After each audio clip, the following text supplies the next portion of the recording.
Nesse vídeo a gente vai fazer algumas aplicações do Teorema de Stokes. E eu queria começar lembrando um exercício resolvido no vídeo sobre o Teorema de Green. Que a gente vai fazer algumas aplicações que são parecidas, né? Então vamos lembrar aqui, o exercício era calcule essa integral desse campo sobre a curva C, integral de linha, onde C é a elipse x2 sobre 4 mais y2 sobre 9 igual a 1, parametrizada no sentido anti-horário. Né? Então está aqui um desenho da elipse no sentido anti-horário. A gente gostaria de aplicar o Teorema de Green para essa região aqui, limitada por essa elipse. Só que a gente não vai poder, porque, na verdade, o campo, né, para a gente usar o Teorema de Green, o campo tem que ser um campo C1, esse campo não está definido aqui na origem. Né? A origem 0, 0 é uma singularidade desse campo. Então, a gente não pode usar. Aí, qual foi o truque? Né? Qual foi a estratégia que a gente usou?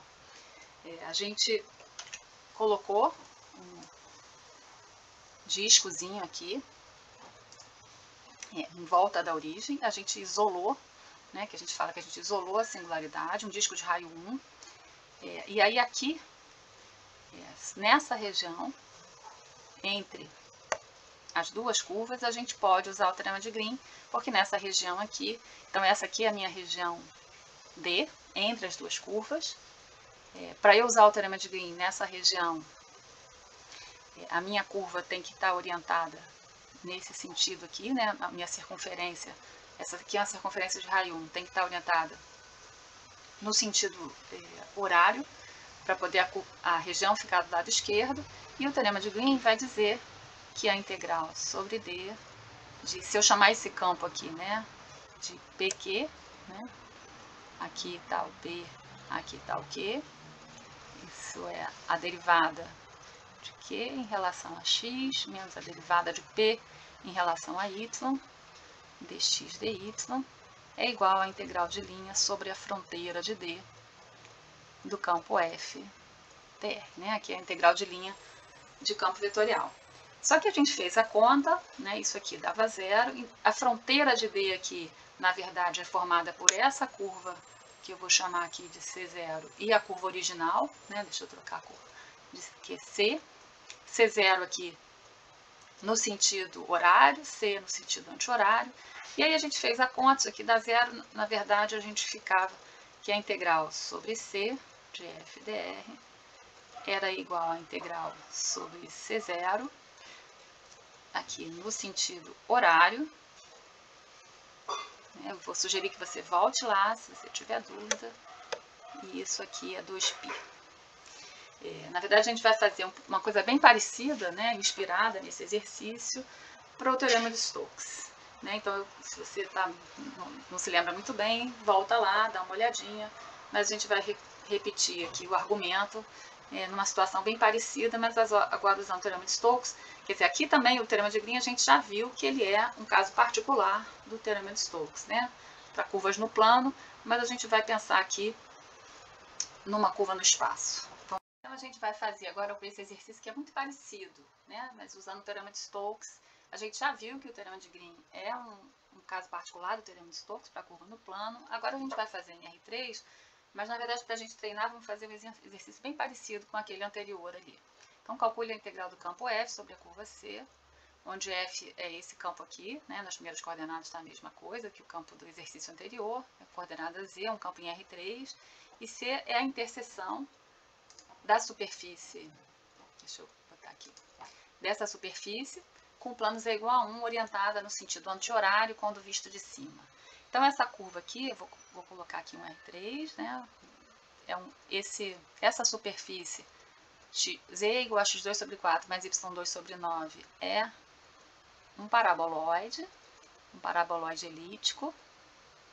Quando cortado com plano Z igual a 1, vai me dar aqui uma curva, é a curva C, né, que a gente quer calcular a integral de linha de f sobre essa curva C.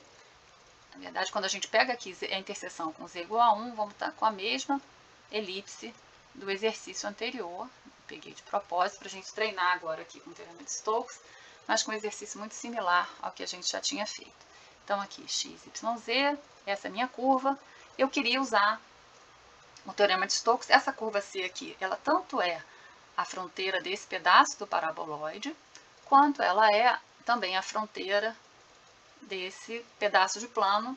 A princípio eu poderia escolher qualquer uma das duas, né? Eu vou orientada no sentido anti-horário, para cá, quando vista de cima, né? Se eu olho aqui, se o observador está aqui em cima, olhando para baixo, então está aqui para essa orientação.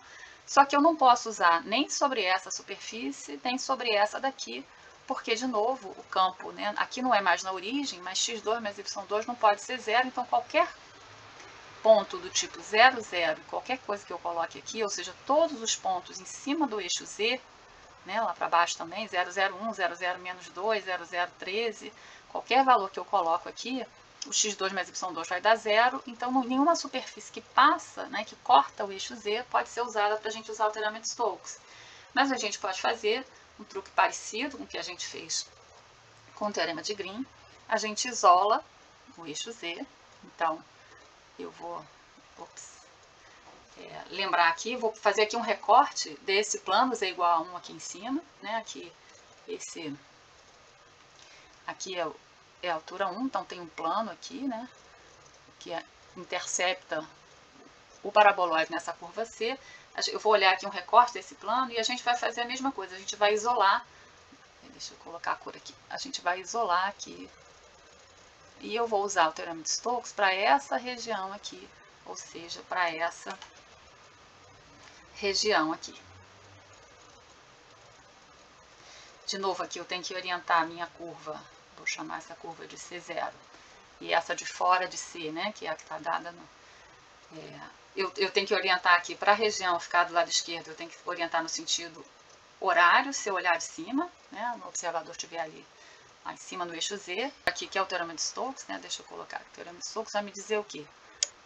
Eu vou usar, essa é a minha superfície S, né, então eu vou dizer que a integral do rotacional sobre S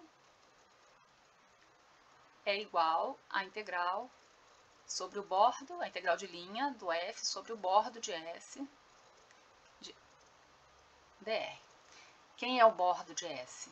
É a curva, é formado, né, o bordo dessa região entre as duas curvas, né, é formado pela curva C0 pela curva C, C0, união com C, o C no sentido anti-horário, e C0 no sentido horário. Então, aqui eu vou ter, isso aqui é a integral de linha de F, C0 no sentido horário, mais C no sentido anti-horário. Que é o que está pedido no exercício. Só que se a gente fizer a conta, a gente vai ver que o rotacional, ele é o campo 0, 0, 0, né? Se você quiser, dá uma volta lá e faz a conta. Então, esse lado esquerdo aqui, o rotacional, vai ser 0.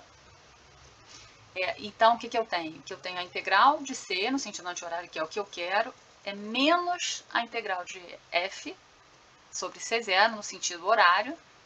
Só que a gente sabe que integral sobre C0 no sentido horário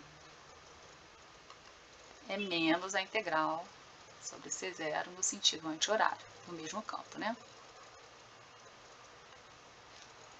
Então, na verdade, aqui que tem o menos, né?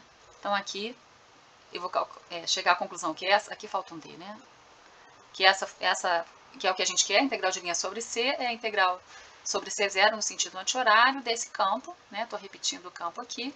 E aí é só parametrizar a minha curva C0, que é a circunferência de raio 1 ali no plano Z igual a 1, né? Então, x eu posso pegar como cosseno de θ, y seno de θ, e o z igual a constante igual a 1, θ de 0 a 2π. Então, dx vai ser menos seno de θ, dθ. dy é cosseno de θ, dθ. E o dz é 0. Aí eu vou substituir aqui, né, o x2 mais y2, como eu estou sobre a circunferência de raio 1, vai dar 1. Vou substituir aqui, no lugar de y eu vou colocar seno de θ, no lugar de x eu vou colocar cosseno de θ, no lugar de dx eu vou colocar menos seno θ, dy cosseno θ, essa parte aqui vai sumir, né, porque o dz é 0. Então eu vou chegar que a minha integral sobre C de f dr é igual a integral de 0 a 2π. Depois que a gente substituir, vai dar cosseno ao quadrado de θ mais seno ao quadrado de θ d θ, ou seja, isso aqui é igual a 1, então vai dar 2π, que é o mesmo resultado que a gente achou no exemplo anterior. Então foi só para a gente ver que a gente pode, como é que a gente pode aplicar, né, o teorema de Stokes com o mesmo tipo de ideia, né, de estratégia que a gente fez no teorema de Stokes. Então vamos ver agora um caso um pouquinho mais complexo.